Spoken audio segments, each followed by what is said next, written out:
Well, now that we have a quorum and Madam Clerk is ready, I'm going to call the June public meeting of the Arlington County Planning Commission to order.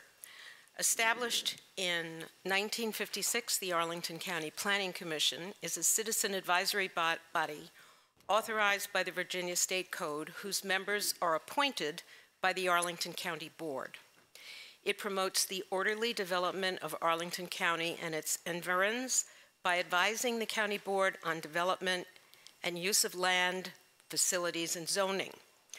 All Planning Commission meetings are audio and video taped, so now is a good time to turn off all cell phones. And if you could please keep them away from the microphones, as there can be feedback. If you would like to speak tonight, please remember to get your speaker slip into the clerk before the item is called. You will be called to the podium to speak 2 by 2.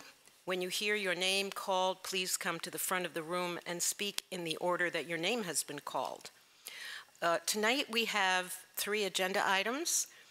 I will let the clerk announce the first item. Madam Clerk.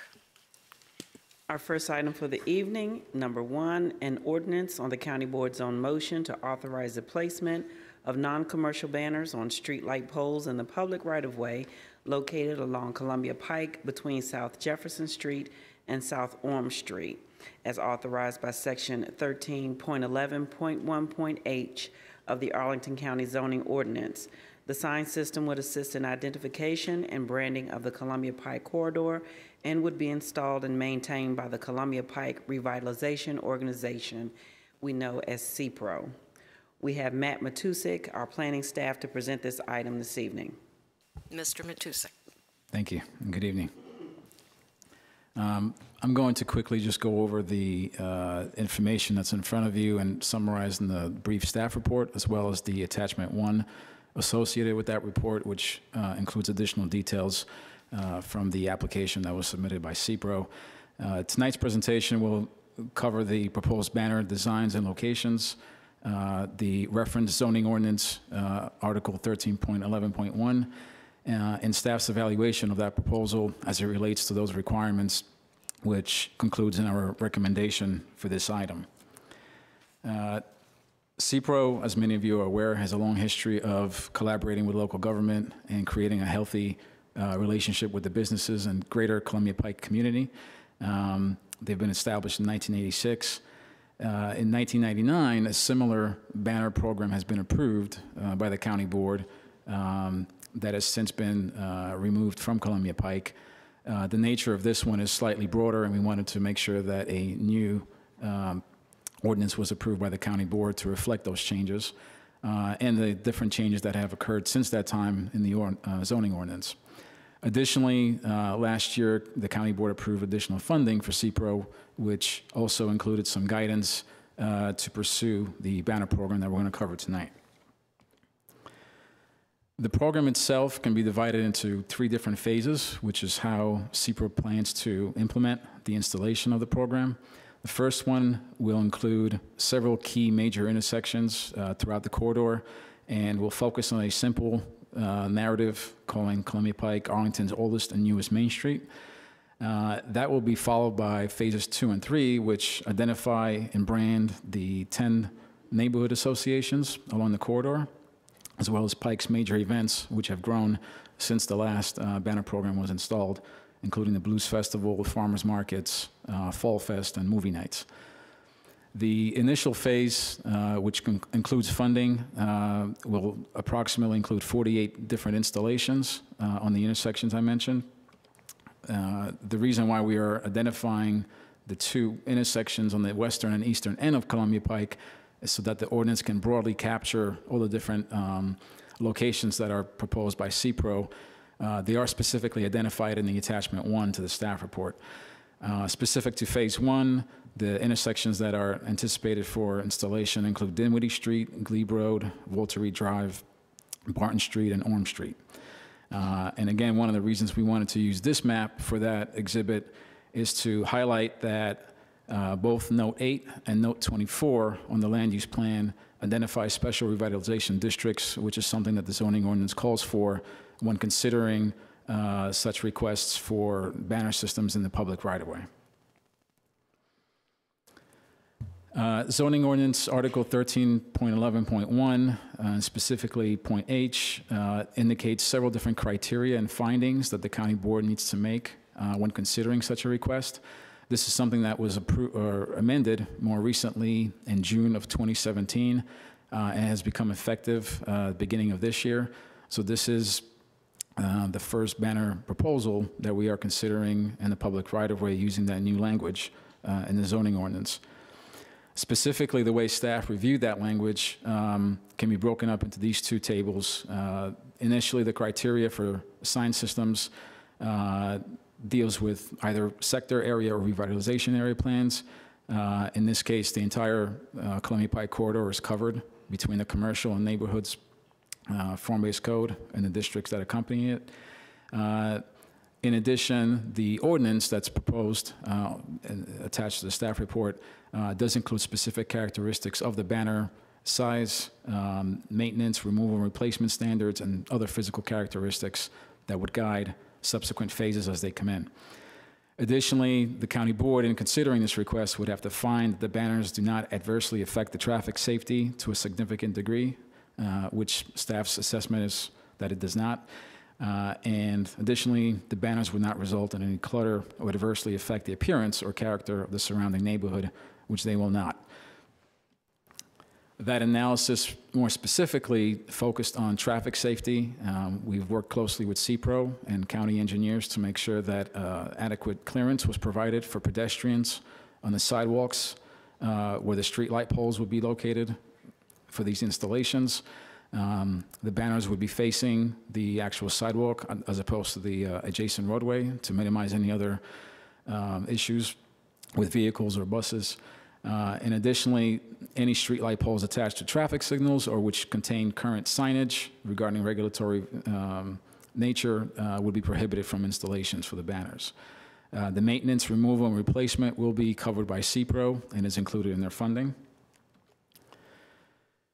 So as a result, because the banners would assist in identification and branding of the Pike corridor, because they are in keeping with the Main Street vision established in both the Columbia Pike Initiative and the Neighborhoods Area Plan, and because they're consistent with the previous ordinance approved by the County Board in 1999, staff recommends the adoption of the proposed ordinance to authorize the placement of non-commercial banners on street light poles in the public right-of-way located along Columbia Pike between South Jefferson Street and South Orm Street.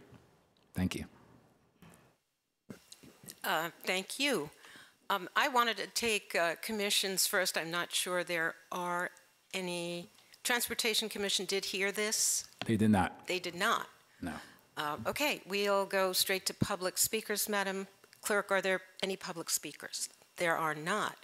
The matter is with the Commission. Do commissioners have clarifying questions or comments for staff? Commissioner Lynn, tell me. Just out of curiosity, how, between what streets was did the last ordinance cover? It was very similar in nature. It specifically, I think, referred to attachments that included specific locations. We wanted to make sure, since only the first phase is funded currently and ready to be installed this summer, that subsequent phases would not need to come in for additional ordinances. So we wanted to make sure that we were broad in nature of the language and relied more specifically on the exhibits that are attached. But I'm not sure if the previous one in 1999 reflected specific intersections or not. Okay. Thank you, Commissioner Lynn. Tell me, anyone else? Commissioner McSweeney. Thank you.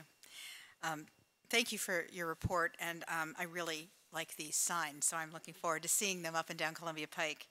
I did have a quick question, and I regret that I did not mark where I saw it. Perhaps it was actually in the ordinance language itself. I just wanted to be clear that the group that CPRO has contracted, the TSG I think it is, will be maintaining these signs along with, with guidance from CPRO, and that they don't require the county manager to actually do anything for them to be able to replace signs. There was some language that made it look like maybe the county manager had to direct it or indicate that they needed to be replaced.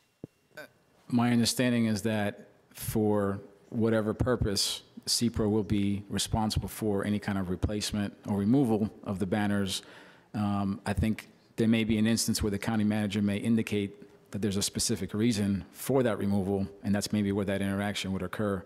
But once I think it's been identified, whether due to weather issues or for other safety reasons or construction work that's being conducted on the pike, CPRO may be notified by the county that because of certain work anticipated, banners would need to be replaced or at least temporarily taken down.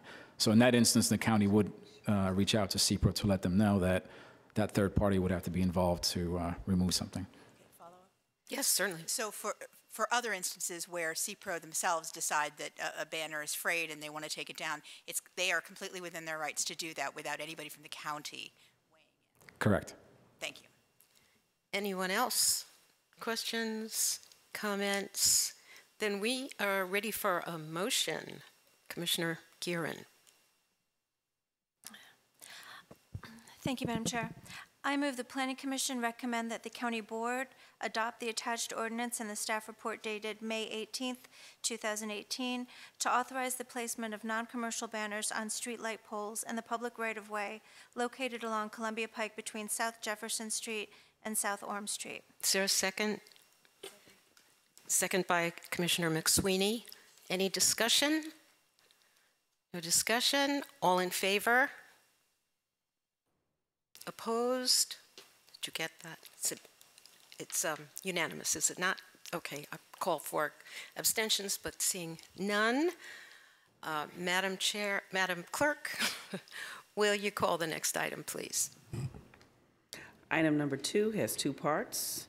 2A is GP-342-18-1, an amendment to the General Land Use Plan, GLUT map, from low residential to public for select areas within Benjamin Banneker Park, bounded by North Sycamore Street, 16th Street South, North Van Buren Street, and 18th Street North, and 2B Z-2603-18-1 on the County Board's own motion, a rezoning from R6 to S3A district for the properties known as 6600, 6708, and 6616 18th Street North, portions of North Tuckahoe Street, North Sycamore Street, and 17th Street North, all within Benjamin Banneker Park. We have Kelly Brown and Leon Vines, our planning staff, to present this item. Mr. Vines. Hi, thanks. Leon Vines, as the clerk has said, and I'm with the Comprehensive Planning here at Arlington. And I'd like to run through a presentation for you to consider a GLUP amendment and rezoning for Benjamin Banneker Park.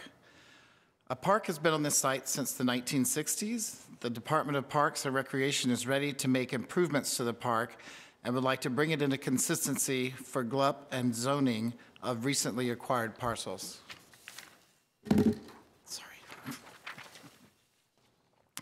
Benjamin Banneker Park is located near East Falls Church on the border with the city of Falls Church and North Sycamore Street. As you see on the map, there are 3 yellow shaded parcels. Those are recommended for the GLUP amendment from low residential to public. In addition, the parcels that are outlined in yellow are recommended for rezoning from R6 to S3A. This park has been shown in 2 elements of the comprehensive plan: the 1994 Open Space Plan and the 2005 Public Spaces Master Plan, which both called for expansion and improvements. Past GLUP and zoning changes at the park have happened in 2 phases over time. Board actions in 1995 and 1998 approved GLUP amendments and rezonings for previously acquired parcels. Since that time, the Department of Parks and Recreation has acquired additional parcels and would like to move forward with improvements on the park. Therefore, a GLUP amendment and rezoning are necessary. The Parks Department has accomplished a public planning process for the design of Benjamin Banneker Park, culminating in a framework plan which was adopted by the County Board in December of 2017. This framework plan calls for various improvements to the park over 2 phases and includes uses for the newly acquired parcels on 18th Street. The proposed GLUP amendment is for 3 areas shown here. The proposal is to change these 3 areas from low residential to public, which will achieve public designation throughout the park. The public designation is used for all Arlington parks. We will be making one administrative update to add the crosshatch symbol to these parcels, which indicates public ownership, and another administrative update to remove the paving layer that is shown near the park entrance.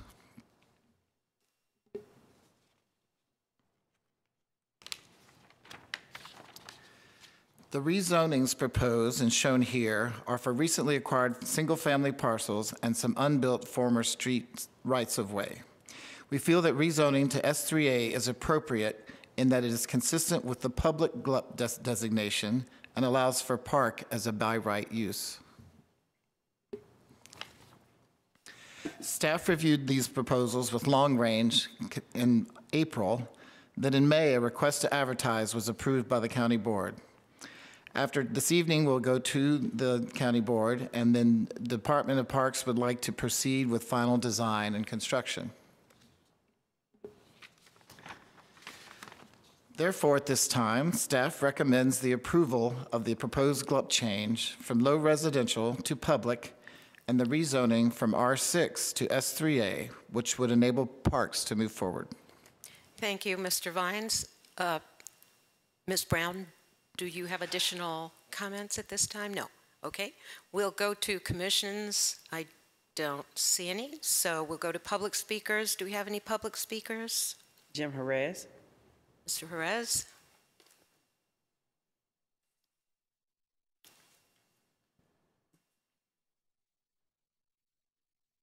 Good evening. General Land Use Plan Amendment and Rezoning of former residential properties purchased by Arlington County government at various times and to be incorporated into Benjamin Banneker Park. These residential properties were purchased over a number of years, and the purpose was to be incorporated into Benjamin Banneker Park.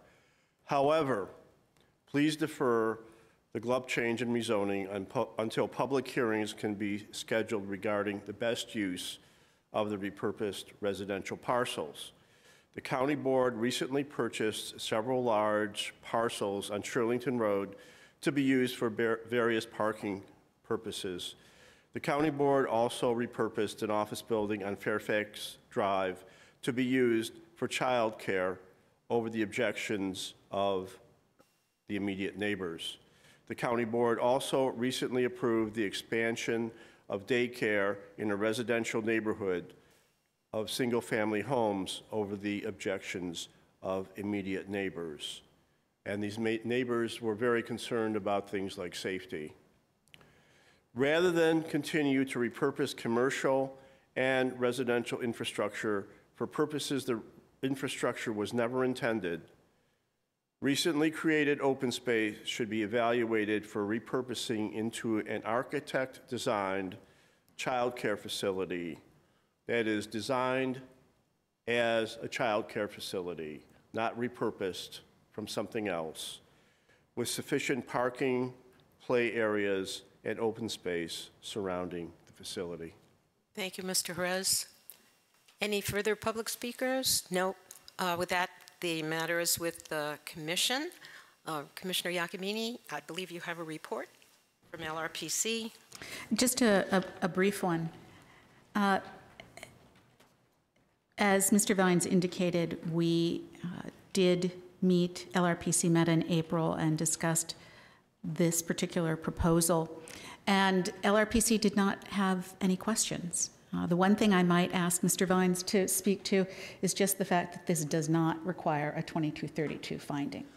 That's correct, because having been on both of those master plan, comprehensive plan components and approved on the Just go through that again, that it was in the open space master plan. The open space master plan, yes, in 94, and then the public spaces master plan of 2005. Right, so these parcels have been slated to be parked for quite some time. And as we know, often when we have parks that are abutting residential property, the county does it by, I want to say attrition, but that's not quite right, but as the parcels become available, as the owners are willing to sell. So this is sort of completing the park. So that's my report. Very good. Thank you for the clarification on the 2232. I'll open the discussion, asking for comments, questions.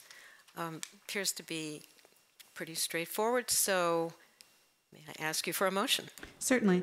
I move the Planning Commission recommend the county board adopt the resolution the attached resolution to amend the general land use plan from low residential to public for select areas within Benjamin Banneker Park, bounded by North Sycamore Street, 16th Street South, North Van Buren Street, and 18th Street North, and to adopt the ordinance to rezone from R6 single-family residential district to S3A special district for the properties known as 6600, 6708, and 6616, 18th Street North, portions of North Tuckahoe Street, North Sycamore Street, and 17th Street North, all within the Benjamin Banneker Park, as presented in attachments to the draft staff report dated June 16, 2018. Thank you. Second? I'll second. Commissioner Lantelmi seconds. Is there any discussion? No discussion. I'm going to call the question. All in favor? Opposed? Abstaining? None. So that's unanimous. Thank you very much, Mr. Vines. Madam Clerk, can you call the third item, please? Item number 3 is Z-2604-18-1 on the County Board's own motion of rezoning from R6 and R5 to S3A District for the McCoy Park, 2121 21st Street. We have Kelly Brown to present this item. I see. Thank you, Ms. Brown. Good evening. So I'm here tonight to speak to you about a requested rezoning at McCoy Park. This rezoning is being requested by the Department of Parks and Recreation in advance of planned park improvements to align the zoning with the existing and future park use. This presentation provides a summary of the proposed action, some background information on the park, some key findings for a proposed rezoning, timeline, and a staff recommendation. So the proposed action is, requested action is rezoning from R6 and R5 to the S3A zoning district. You can see the McCoy Park property outlined in blue. It is located south of I-66, north of the Verde Point development, and east of the Potomac Towers development. By way of additional, McCoy Park was purchased in 1985. It was conveyed to the county by private owners, specifically for use as parkland. In 2012, the Verde Point site plan included a developer contribution for improvements to McCoy Park to allow for enhancements. It currently includes a park bench and a sidewalk, and you'll see in an upcoming slide there are plans for greater amenities. Those plans for greater amenities came through a process led by Department of Parks and Recreation, public engagement with the North Highland Civic Association, and as well as the broader community to finalize the park design. And this year, park improvements are scheduled for construction. So on the left, you'll see the GLUP map, just by way of reference, indicating the designation for the property as public with the public ownership crosshatch. On the right is the concept plan for the park, indicating a number of amenities, including a seating deck with furnishings, a shade canopy, an interactive chalk art plaza, new vegetation, a new park entry sign, as well as some improvements to the existing tree canopy. So the proposed rezoning, our key findings are that a rezoning from R6 and R5 to the S3A zoning district is appropriate, is consistent with the S3A zoning for the northern portion of the park, that sliver at the northern portion of the park. It's consistent with the public designation. It also allows for the park as a by right use, in which case no use permit will be needed for the development of the park, permitting of the park. And this zoning district is typically found adjacent to and surrounded by areas designated low residential. The timeline for this project has tracked with Benjamin Banneker. So in April, we brought information about this rezoning to the LRPC. In May 2018, the County Board approved the request to advertise. And following Planning Commission tonight, we are seeking action by the County Board in June. And this spring and summer, DPR is moving forward with final design and construction of the park improvements. So in conclusion, staff recommends that the Planning Commission recommend approval of a rezoning from R6 and R5 to the S3 zoning district for McCoy Park. This concludes the presentation. Thank you. Thank you very much. I'm not seeing any other commissions, so we'll go to public speakers. Madam Clerk, do we have public speakers? Mr. Jerez? Mr. Jerez? So as you know, there's recently been increased concern about the loss of tree canopy by a number of citizens in a number of neighborhoods. And they've actually formed a group which is seeking to become a member organization of the Civic Federation. So McCoy Park is presently forested. The improvements to the park would result in the destruction of mature trees, and the Urban Forestry Commission was never apparently consulted, according to the staff report before you, regarding preservation of mature trees in the park. And I don't see that E2C2 was consulted either. So please defer this rezoning until the Urban Forestry Commission and E2C2, if that's appropriate, can be consulted about tree loss and tree preservation in the park. As we see with these neighborhood parks being repurposed, there are usually a number of mature trees, and those are usually destroyed to make way for amenities, like shelters, like volleyball courts, like basketball courts, and so on. And it's time to at least do a tree census and see what we're losing here before we go ahead and rubber stamp anything that Parks and Rec puts in front of us. So thank you for your consideration. Thank you very much. Matter is with the commission. I think we should put up the slide on the park design. I'm going to turn it over to the commissioners who'd like to ask clarifying questions. Commissioner Schroll, then. Oh, I'm so sorry. So sorry. Carry on. It's fine. It's the same, practically the same report for Benjamin Banneker. Indeed, we heard both McCoy Park and Benjamin Banneker on the same evening in April at LRPC. And after a discussion, I think LRPC had no questions and was fine with the rezoning. And again, this is a matter where there is no need for a 2232 finding because it has been well defined in the comprehensive plan documents, both open space master plan, public spaces, and on the GLUB. So we're in good territory there. My apologies once again, Commissioner Iacomini, who is long-serving and hardworking, and I didn't mean to slight you. So now the matter is for discussion with the Commission. I think we should put the slide up, and there it is.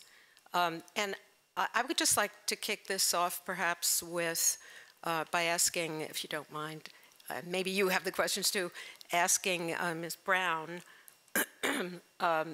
about the process with the community. Was there, you've outlined a process. Certainly, I'm going to call DPR staff Very here good. to speak to that. Thank you very much. Thank you.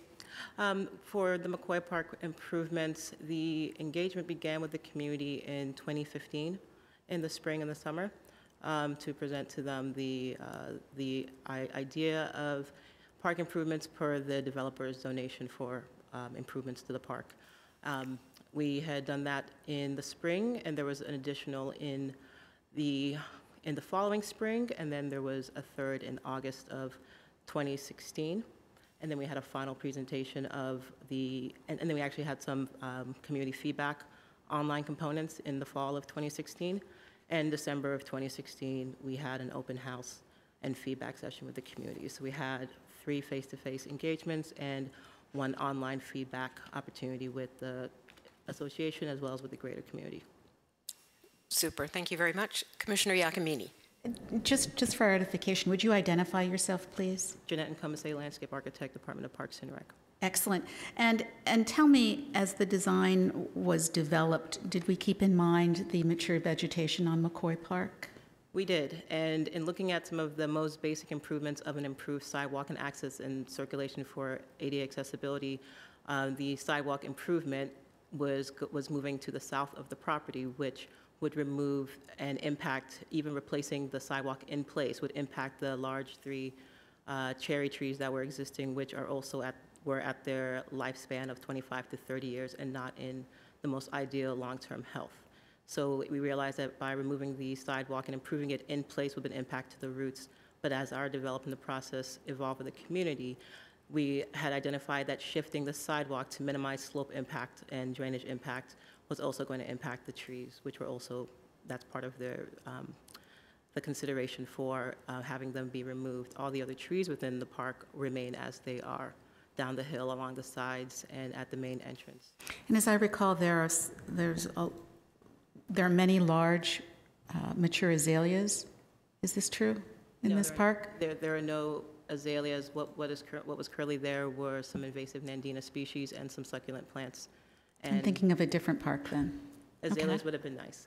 So we didn't have any. The only trees then we're losing are the 3 cherries. Yes. And what are we planning back on site? We are looking at planting some understory native trees, and we're doing our ratio for urban forestry replacement.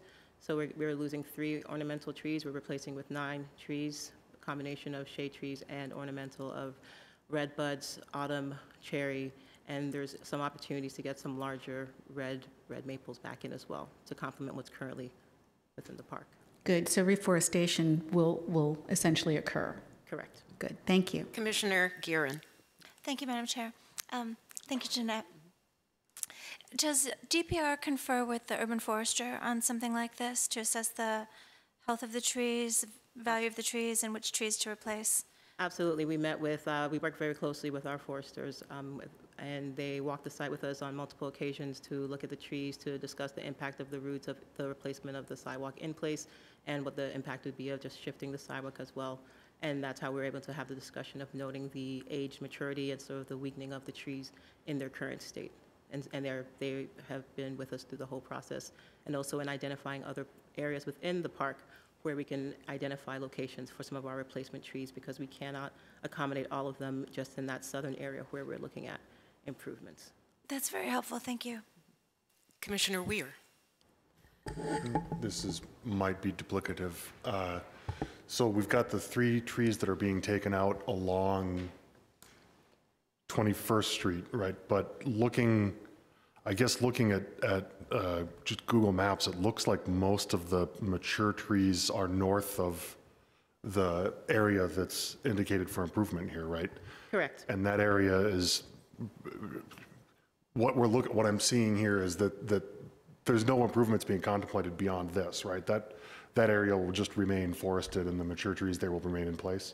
Correct. The slope of the open turf, open grass remains as it is, and the edges remain as they are with the forested trees. And are the trees that are in that area that's not going to be improved, are those healthy, or would this be an opportunity to remove unhealthy trees and add healthy trees?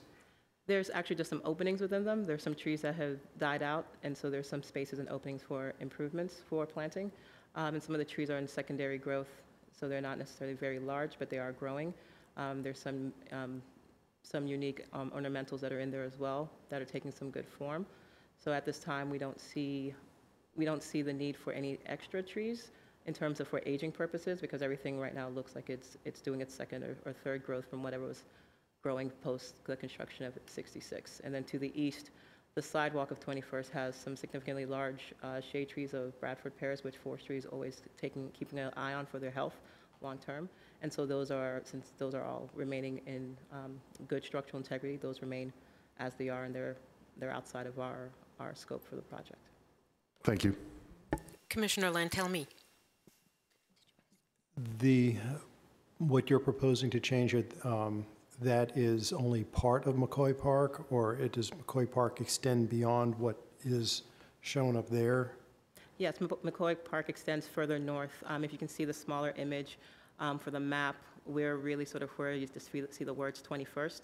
That's sort of where we are, just right at the tip of the improvements, but then the rest of the park continues. So then it abuts the VDOT property for 66? Correct. Okay. Correct. Now, even if no changes were being proposed for the park, that we were just going to let it return to nature, it would still be appropriate for us to go ahead and rezone this to S3A. Because even in its natural state, S3A is the appropriate zone for this. Is that correct? Correct. So regardless of this design, our potential action tonight is still something that is necessary. Correct. Thank you. Commissioner McSweeney.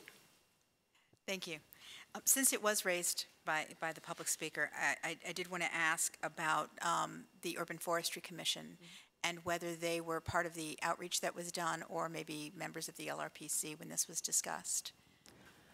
It's to my recollection that the Urban Forestry had a presentation by our Urban Forestry manager to bring to the table that there was improvements, and there was one suggestion that was provided to us feedback in terms of providing additional shade trees. And we did take that into consideration and look at how that would impact the overall space, and in particular in terms of orientation and placement and the value of shade that one tree option that was presented to the Urban Forestry manager was presented.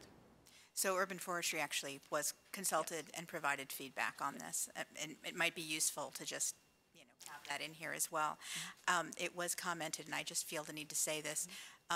We greatly appreciate the thoroughness of your answers. They're really very impressive. Thank you. Thank you. Anyone else? I think we're ready for our motion. Commissioner Giacomini. Okay. I move that the Planning Commission advise the County Board to adopt the ordinance to rezone from R6 and R5 single-family residential districts to S3A Special District, as shown in Attachment 1 for the property known as McCoy Park, 2121 21st Street North, to support the use of the property as a public park and facilitate construction of park improvements, all as presented in the draft staff report dated June 16th, 2018. Is second by Commissioner Schroll. Any discussion? I guess I just have one question. Going forward, I think I noticed in the slides you will be pursuing construction based on the design that was vetted by, as we've heard tonight, the Urban Forestry Commission, the neighbors, et cetera. Funding for the construction is available from current CIP, is that correct? It was given by the... Pardon me. The funding actually was developer donated funding for the project. Okay. So it's not a CIP. I perhaps missed that. I'm sorry. Thank you very much. Any other questions or comments? No amendments? Okay. All in favor? Raise your hand. Very good. All opposed? Abstentions? That's unanimous. I think that we have reached the end by 7:45 of our, that was fast. And so if I could just ask commissioners, perhaps we should just take 5 minutes, take a very quick, no, but that's part of the business meeting. I want to take a little break, 3 to 5 minutes, if that's okay. I know some people came in late. They may want to get some snacks from the back. And let's resume in 5 minutes. I have 7:44. Let's make it 11 minutes to 8. We'll resume and finish with our business meeting. Okay? Great. Thank you. Okay.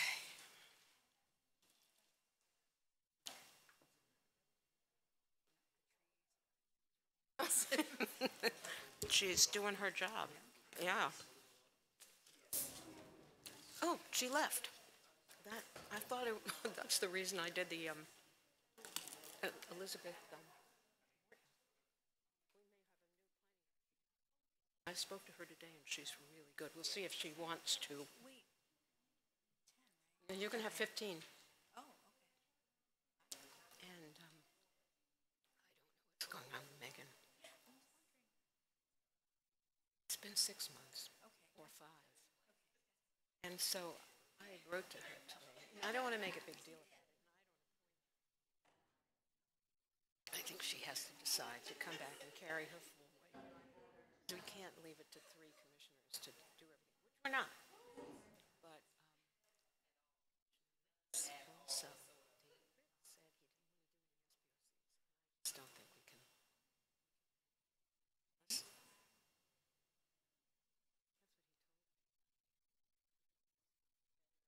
That's what he told me. Oh, gee.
We corrected your spelling of your name.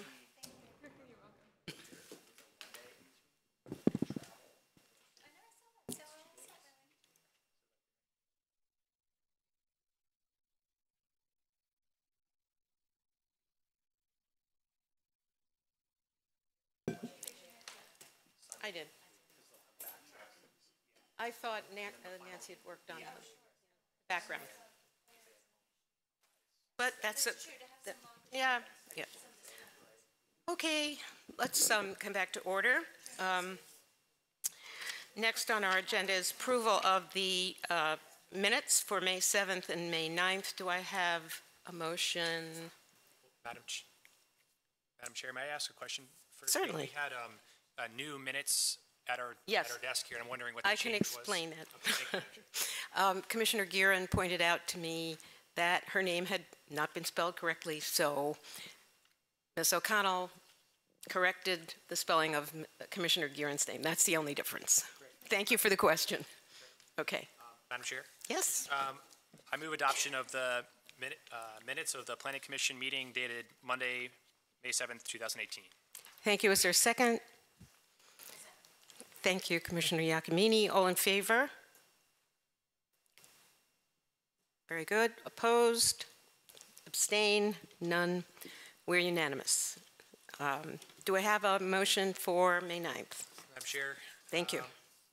I move adoption of the Planning Commission minutes for the meeting dated Wednesday, May 9th, 2018. Second? Second by Commissioner Guerin. All in favor? Very good. Unanimous. Now we come to reports. Do we have a staff report? Ms. O'Connell? No staff report. Let's go through Site Plan Review Committee. I think I'll be discussing this later. We're pretty staffed up. For all of the SPRCs that staff is aware of, we do have volunteers and people working on those preliminaries and finals, et cetera. So I think that's all I'm going to say about that. I'm on the verge of going back to Mr. Duffy regarding the revision of the SPRC operating guide. The current guide is still online if you would like to consult it. But that will be coming to you from me sooner than later. I think within the next month we can take another look at it. So now I'm going to ask for any report from Commissioner Giacomini on Long Range Planning Committee. Are there things coming up you should tell us about?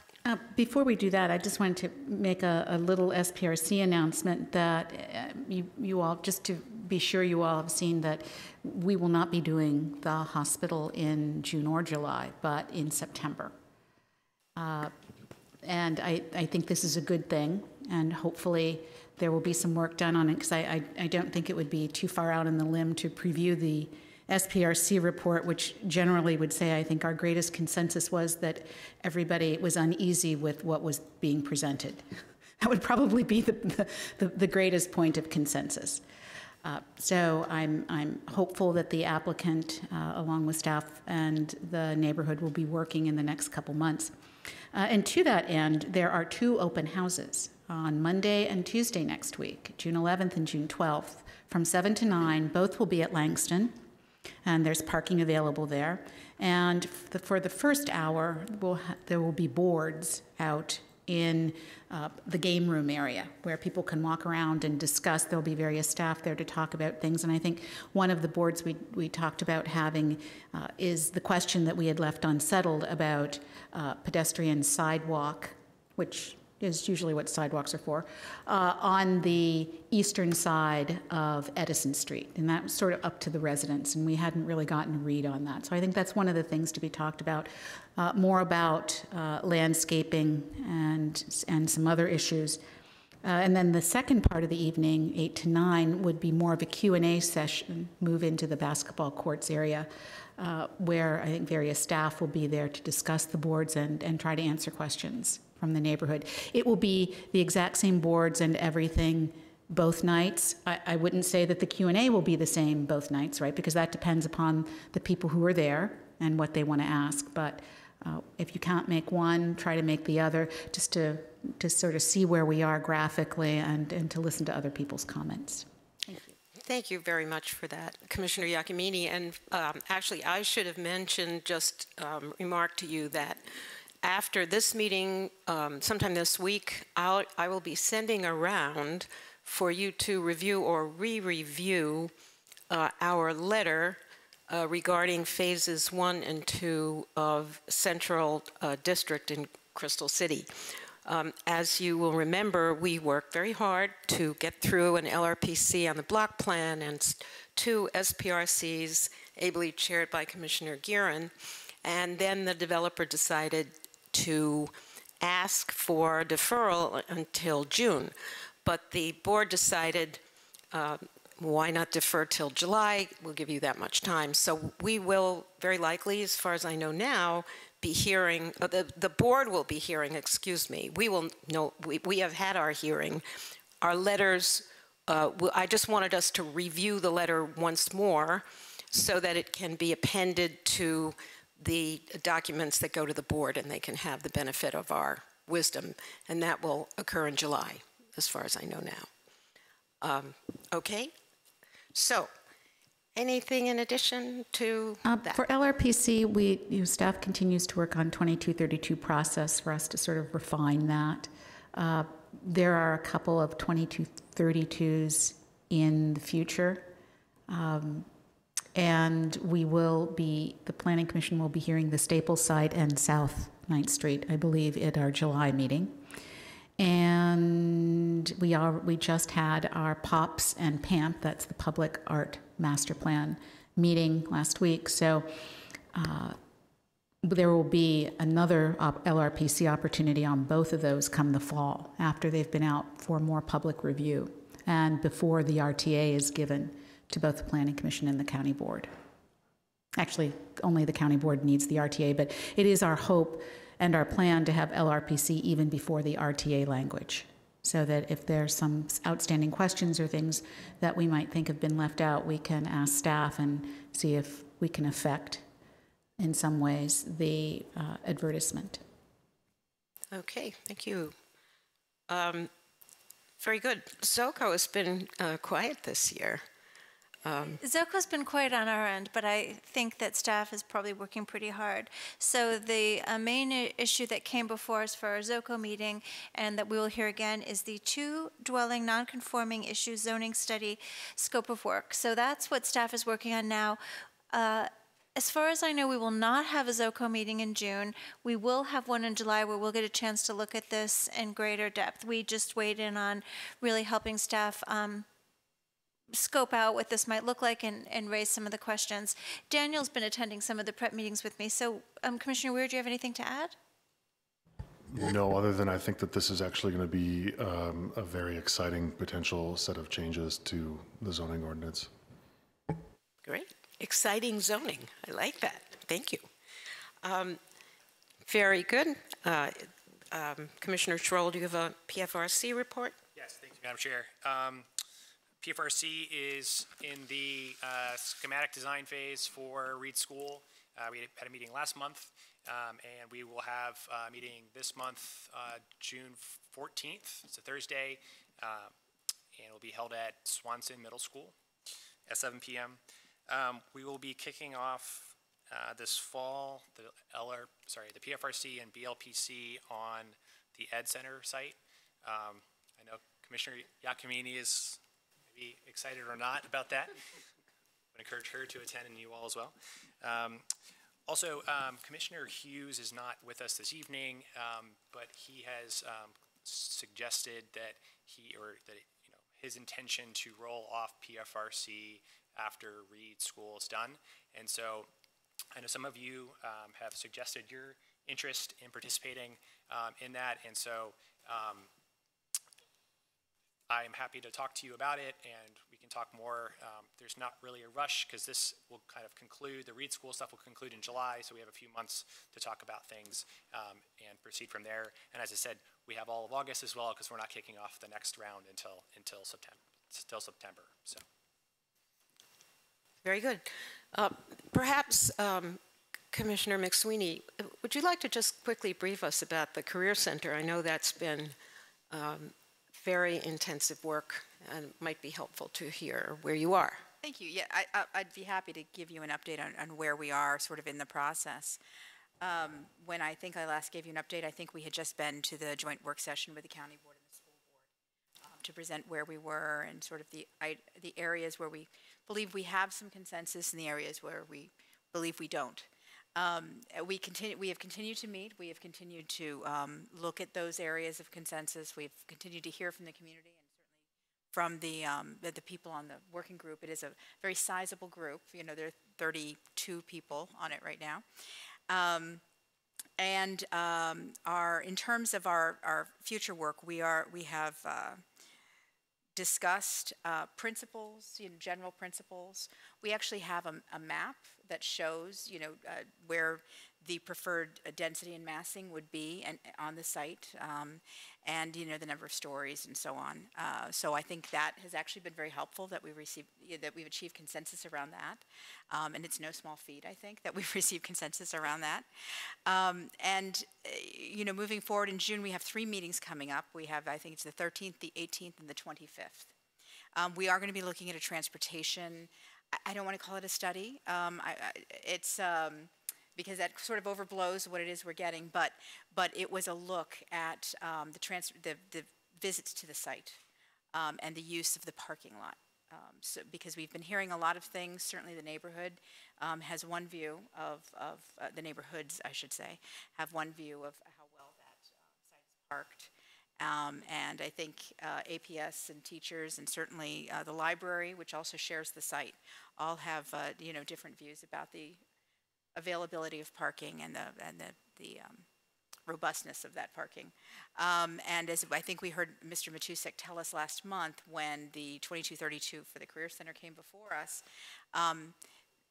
this was sort of the last internal modification they could make without additional parking, right, per zoning.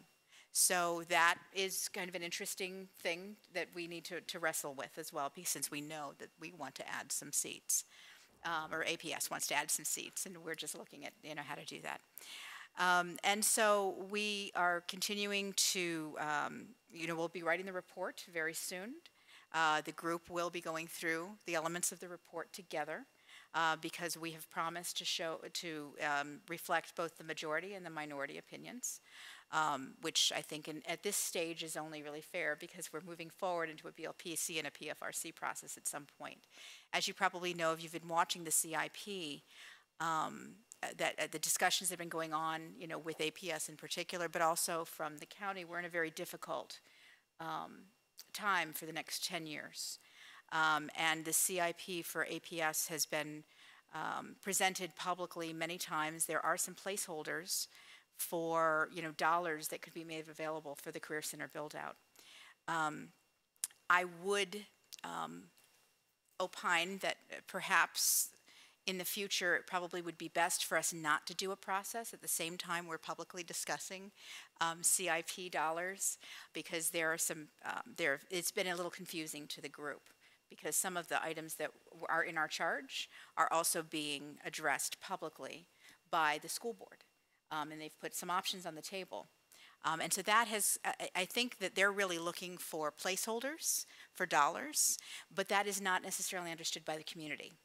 And the community thinks they're actually creating the plan and are wondering why the working group is meeting to create the plan. So I think, this is just something I think to take forward when we ensconce groups like this and give them a charge, probably to minimize the outside conversation that happens around that parcel or topic. And we will have the report wrapped up and turned in by August 17th. So that's the goal. So once thank you for that report. That's extremely helpful. Once the report has been issued, promulgated, then the Career Center Working Group disbands and the PFRC, BLPC pick up the baton. Is that right? Well, it depends what they say. So it's all dependent on the schools and their timeline. So whenever they decide they want to move forward with the PFRC, BLPC process, kind of moving towards a use permit at some phase, they'll start that. So yes, what Commissioner McSweeney is doing admirably is kind of laying out like that kind of PDSP model of the kind of bigger framework, and then yeah, we would have to come back and do the nuts and bolts at some future point, but APS really guides that timeline, not the county side. And I would mention that, again, if you've been watching the CIP, what APS has been trying to do in making the buckets of money available is to actually extend the timeline that where you would actually begin a process so that more money could become available. Actually, now it's sort of looking 2024 to 2026. So somewhere in there, now obviously you have to have the money, available before that, but we're talking about, a series of bond cycles potentially. Speaking of the CIP, I seem to recall I received an email telling us, Madam Clerk, was that from you, that we would be seeing, we would have the CIP, CIP. Oh, it's here and we're meant to pick them up. Okay. Can you just wave one in the air? So, are they heavy? Yes, they are. Yes. Oh, those, right. Okay, so please do, if you haven't seen it, pick one of those guys up. Thank you so much. The other thing is there is a comment form that's online that you can simply submit a comment to if you would like. Although we will be getting a presentation in July. So there are two ways to have an impact there. Form-Based Code Advisory Committee, working groups, Commissioner Hughes is not here. It has not met. I think he told me online in an email that it hasn't met because it's really been focused on the Career Center. So I will leave that way. I did have something additional, and it won't take too long. Some administrative and housekeeping ideas, but I wanted just to talk about letters. I neglected designating or asking who would do the letters. Commissioner Giacomini, will you do the letters for the two parks? And Commissioner Gearin, can I ask you to do the one regarding zoning? Sure. Yeah, right, the banners. Okay, so that's done. So I just very quickly, I just want to say, when I assumed the chair, we had many new planning commissioners, and I hope that the learning curve has flattened out a bit for some of our new commissioners. By year's end, we'll have a new SPRC operating guide, and I'm now thinking of advising Mr. Duffy that we should also have a handbook for new commissioners that you get handed out when you come to join us.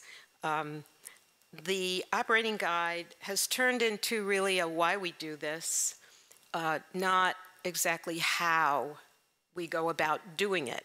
So there may be required a second document, but I will keep you posted on that. I do also want to say there's no substitute for attending as many meetings as possible and getting prepared for our public meetings. This is not meant to be a criticism, just a sort of mid-year, because it's June, we're in the middle of the year, assessment on, and I'm asking commissioners to sort of rethink whether we're working as effectively and efficiently as we can. Preparation means making sure you're familiar as possible with all of the issues that were raised during the SPRC or other reviews and policy work that we participate in and help lead. Of course, you're urged to attend as many meetings as possible, but where we cannot attend every meeting, and there are many meetings, if you would like to be in a meeting, you could probably be in a meeting 4 times a week throughout the year. But we should be able to rely on our liaison for questions, even naive questions. What happened? What are the issues? As a kind of a check-in prior to meeting. As planning commissioners, we are obliged to perform reviews for site plan under special exception zoning. The majority of our site plan review proposals are for hotel, residential, office, and mixed-use development in certain high-density zoning districts, typically within metro station corridors. We all, this is not news to you, live in different parts of the county, and we come from different educational and professional backgrounds. We serve at large and do not represent any particular area of neighborhood or neighborhood, although it's nice to have folks who have a working and walking knowledge of the amenities and concerns of a particular neighborhood. At the same time, as planning commissioners, we need to conduct SPRC reviews, evaluate the GLUP, and assume other leadership roles for citizen engagement, taking account of the whole county. I urge you to make it a rule of thumb, and Commissioner Schroll and I have kind of talked about this, that all liaison reports or SPRC reports can be submitted 48 hours prior to a meeting, if at all possible. I know everybody is very, very busy with kids and schools and other jobs, husbands, wives. The report should contain a summary of the discussion, consensus achieved, any outstanding issues, and also what motions are anticipated. Lead should indicate what the main motion is, whether there might be any significant differences with the county manager's recommendation. Ahead of time, giving commissioners a chance to call the lead up and maybe have a little debate offline. Of course, we can't do this en masse. We can only do it sort of one by one, but I have really, in my time on the commission, benefited a great deal from those sort of one-on-one phone calls where I can agree with or challenge a view of a commissioner. I think that's really, really important, and I hope we do a little bit more of that going forward. Arriving at a consensus is a key to our influence. That really is the key. We are less effective in our role if we simply hand the board a collection of opinions. Consensus building, as I work through the operating guide, consensus building is at the heart of what we do. We don't read tea leaves and say, there's a consensus out there. We do a little of that and then we build on it. That's what our job is. Consensus is not unanimity, and liaisons and SPRC chairs must report minority views. It's actually in our bylaws, which I just reviewed today. I just also want to say that the reason our processes take so long is that vigorous and deep citizen engagement requires extended debate. I think Commissioner Iacomini noted that with Virginia Hospital Center, that's exactly what we're doing. We are really chasing a consensus down, if at all possible. A byproduct of this engagement is continuing clarification of views through collaboration, discourse, and debate. That's sort of who and what we are. I'm sorry for the lecture, but I thought we should just reflect on where we've come, where we'd like to go, and I thought I'd put that out for your consideration or discussion, if anybody wishes to respond. If not, then I will call the June meeting of the Planning Commission closed and adjourned. Thank you.